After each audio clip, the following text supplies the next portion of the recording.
గత కొంతకాలంగా మన సమాజంలో అబ్బాయిలకి పెళ్ళిళ్ళు కావడం లేదు. 30 సంవత్సరాలు 40 వచ్చినా కూడా పెళ్ళిళ్ళు అవ్వడం లేదు. దీని మీద మీ స్పందన ఏంటమ్మా? మా స్పందన ఏమిటంటే పెళ్లి కొడుకు పెళ్లి కూతురికి అత్తామామలు ఉండకూడదు. మగపిల్ల వచ్చేవాడికి ఆస్తి ఉండాలి, భవనాలు ఉండాలి, అవి ఉండాలి, ఇవి ఉండాలి, ఆస్తిపాస్తులు ఉండాలి అని అనేసి మరి అవన్నీ ఉంటేనే చేసుకుంటాము. కానీ మీ అమ్మ మీ నాన్నగారు ఉండకూడదు, మేము అవన్నీ లేకుండా ఉంటేనే మేము చేసుకుంటాము, లేకపోతే లేదు అని అంటున్నారండి. మగపిల్లవాడికి ఉద్యోగం ఉండాలి, గవర్నమెంట్ ఉద్యోగం ఉండాలి, ఉండడానికి ఇల్లు ఉండాలి, ఆస్తి ఉండాలి, అవన్నీ ఉంటేనే ఓకే చేసుకుంటామమ్మా. లేకపోతే మేము పెళ్లి చేసుకొని ఏం చెయ్యాలి? మాకు తల్లిదండ్రులు అంటూ మీరు మమ్మల్ని చూడాలి, అత్తమామల్ని చూసుకోవాలి కదా. వీళ్ళందరినీ చూడటానికి కూడా మాకు కూడా కొంత సమయం ఉండాలి కదా అని అనేసి చెప్తున్నారు ఇప్పుడు. మీ కాలంలో పెళ్ళిళ్ళు ఎలా జరిగాయి? మీ అమ్మ నాన్న పెళ్ళిళ్ళ కోసం ఎవరిని అప్రోచ్ అయ్యారు?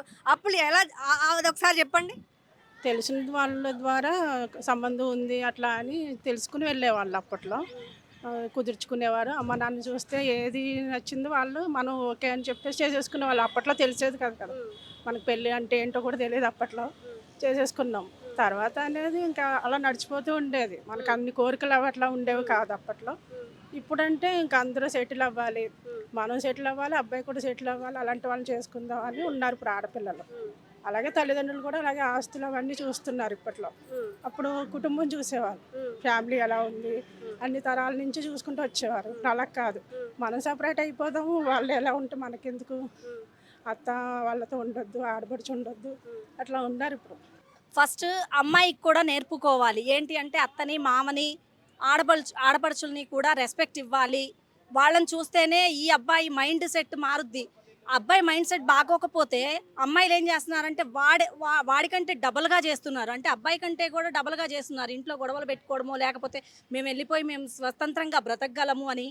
అలా ఉండకూడదు. కొంచెం ఆడది అంటేనే ఓర్పు, సహనం ఇవన్నీ ఉండి అబ్బాయిని మార్చుకోవాలి. ఏమో బయటికి వెళ్ళొచ్చి వర్క్ చేసి వచ్చే వాళ్ళలో చాలా ఫ్రస్ట్రేషన్స్ ఉంటాయి. ట్రాఫిక్ కావచ్చు, లేకపోతే ఈ ఎండలు కావచ్చు, ఏదో ఒకటి వాతావరణం డిఫెక్టో ఏదో. కానీ మనం వాళ్ళని అర్థం చేసుకొని కొంచెం ఓపికగా ఉండి అబ్బాయిని మార్చుకొని అత్తమామని ప్రేమిస్తే ఆటోమేటిక్గా అబ్బాయి అనేవాడు, మన భర్త అనేవాడు మన వైపు వచ్చేస్తాడు. అది లేదు ఈ సమాజంలో. నువ్వెంత అంటే నువ్వెంత అనేదాకా వచ్చేసింది. అలా ఉండకూడదు. ఓర్పు అనేది ఉంచుకొని అత్తామామని మంచిగా చూసుకుంటే డెఫినెట్లీగా అబ్బాయి మారిపోతాడు.